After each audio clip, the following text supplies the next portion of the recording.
Until they bring the streetcars back. Chapter 19. Sandy sat next to me in homeroom, and Miss Longberg usually let us talk if we kept it down to a roar. With her saddle shoes on the bottom rung of my chair, Sandy made it officially Tuesday morning. Lola asked Tom to the dinner dance, she said, and I could tell she was plenty mad. I know, I said, and I tried to hide how much it hurt. I think it was real rotten of her, Bean. After all, she's been going out with you for a month now.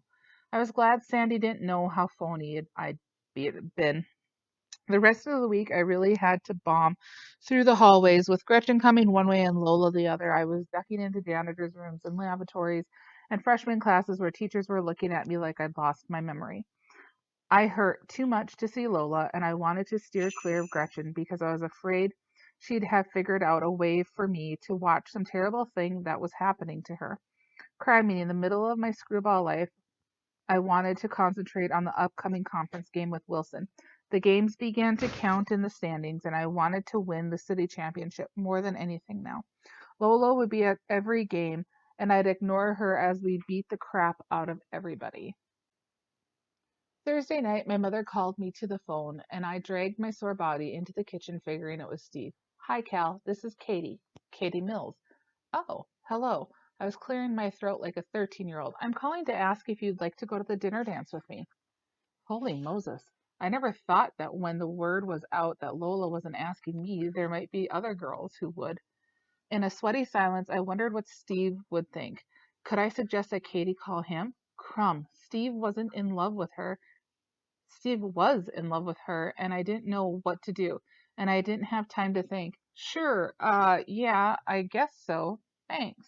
That's wonderful, Cal. I'll talk to you at school about it. How was practice? Practice? I was still trying to figure out what was happening. Your mom said you were late at practice. Oh, yeah, it was okay. I hope you can beat Wilson tomorrow, she said, and I was so muddled by then I'd almost forgotten about the game. After we yacked for another uncomfortable minute, Katie was off the line, and I was really mixed up. Katie was the kind of girl you wish God made more of. A tall, blonde junior with an athletic body and really popular. And I felt pretty good that she had asked me. I forgot about Lola, but I was worried about Steve and hoped he'd understand and wondered if life was always this screwed up. Friday night Hamline Fieldhouse was jammed, and when we warmed up at one end of the floor, we gawked at the two overgrown kids at the other end in Wilson uniforms. Geez, they had Paul Bunyan at 6'7" playing center, and Goliath at 6'5" playing forward, and our tallest player was Scott at 6'3". My mouth felt like sawdust, and my stomach was jumping all over the place. In the first half, we stayed with them by using a hustling zone defense and sagging everyone in on the two big kids, and we were only down 30-26 at halftime.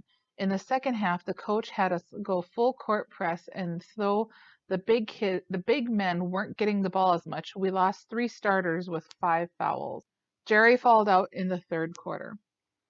With 3 minutes to play, Wilson was ahead 50-47, and everyone in the field house was standing. Geez, it was like a fire drill with the building burning down and everyone ripping around with their arms in the air. And I wasn't even thinking, but just doing what came to me. I got a layup, beating my man off the dribble, and another one a give and go from Rick, and I was fouled. When I tossed it in the underhanded free throw, we were ahead 52-51. Wilson fought its way up the court again against our press and tied the game with a free throw. With 37 seconds on the clock, the Wilson players were ragging us all over the place. I got a bounce pass to Rick, and he spun around Paul Bunyan and canned a nifty shot off the backboard. Before Wilson could get the ball in bounds, the buzzer went off, and we couldn't believe it. We'd won. Everybody went nuts. We hugged and hooted, and fans came piling onto the court, shouting and cheering like crazy. I was getting congratulated and slapped on the back by tons of kids, and I was trying to spot my dad in the crowd. Then, out of the mob, Lola hugged me with both arms around my neck. You were great, she shouted. We beat Wilson. Yeah, thanks, I yelled, and I didn't hug her back because I was dripping with sweat, and I fought my way into the locker room. We showered and dressed, and the field house was almost empty when I came out of the locker room. Most of the players had a girlfriend waiting, and Jerry's dad hustled over to me. Terrific game, Cal. You really came through when it counted. Thanks, Mr. Douglas. He was a stocky guy with curly black hair who looked like he could play professional football. And when he slapped me on the back, I almost punched him on the shoulder. Come on, you can drive, Jerry, trying to persuade me to go with him in the carload of couples. Nah, I'm tired. I'm going to go home and hit the sack.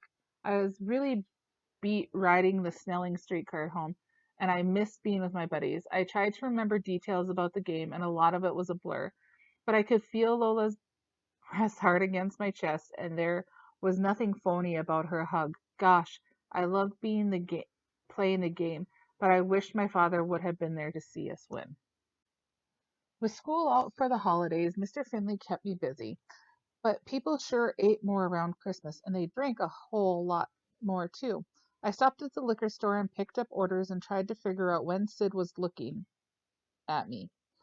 After our great start, we should have been practicing hard. No practice for 2 weeks seemed dangerous and stupid, and I thought maybe Coach Milligan didn't want to bother. But the paper had us picked to win the city championship after knocking off the tallest team in the Twin Cities. I got into the habit of driving the alley behind the bakery around noon to see if Gretchen was working, and on Thursday I caught her out and back in her refugee coat. I pulled in through the wet snow and rolled down the window. Hi, has your dad been around? She really lit up when she saw me. No, he's at work. She told me, and she stepped right up to the truck. I was hoping would come. I've looked for you every day, I said. I smiled, surprised at how glad I was that I found her. We're going up north for Christmas. I won't be back until school starts.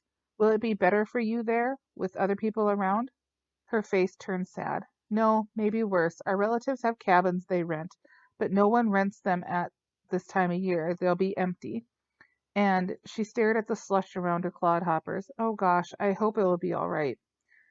I was thinking fast about how I could cheer her up, and I spotted the nut goodie I was saving for after lunch, and its red and green wrapper even looked like Christmas. I bought you something, I said. I handed her the candy bar. She lit up like I'd given her a gold watch or something. For me, she said, and she glanced into my eyes. I'll have to eat it right away. She unwrapped it and started chomping like a beaver cutting willows. I dreamed about you last night, she said with her mouth full. You did? Yes, I dreamed you killed my father. I looked away and I didn't know what to think. Every time she started acting normal, she pulled something like that. You ran over him in the grocery truck when he was chasing me. And when I woke up, I cried because I wanted it to be true so badly. And I know God will punish me for wanting it to be true. She finished the candy and stuffed the wrapper in the garbage can and looked off into the sky over the roof of the truck. I want to thank you for trying to help me. Her voice sounded like she'd never planned on seeing me again. Listen, when you get back, I'll have to go. I have to go in now. Goodbye, Cal. She hurried to the back door like she was catching a train. Then she turned and gazed through the windshield into my face and smiled. It blasted me like getting hit by a madman Fred Walker in tackling drills, and it was like she turned into a different girl with a normal, happy face. Thank you for the present, Cal. Merry Christmas, she called as she ducked into the bakery.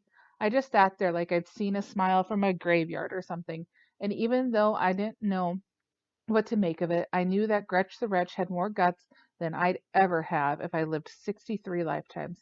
Merry Christmas, Gretchen, I said, and I started the truck.